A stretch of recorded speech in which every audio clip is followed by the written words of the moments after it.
Hi everyone, welcome to the YouTube channel. In this video, we will see how to create Mediafire download links.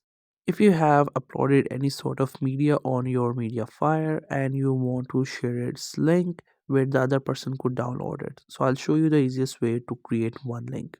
So first you have to simply get to the Mediafire and after that you have to simply log in or sign up with your account. And once you do so, you will get to the place where you can upload any media. So once you get to this page, this is your home page. Now here we have this option for upload. Once you click onto that one, you can actually upload anything that you would like to. Simply click onto it and from your system, you can just simply select the file that you would like to upload. After that, you just have to simply click onto this option and the uploading will start. And here you can see we have this option which is copy link. So once you copy that, this will be your download link.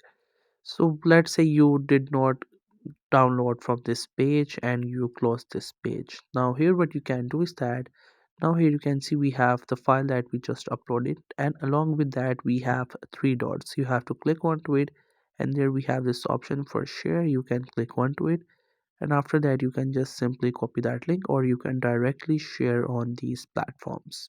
So that's how you can create the download link for Mediafire. I hope you found this video helpful and informative. Make sure to subscribe to the YouTube channel for more informative videos and updates, and thank you so much for watching the video.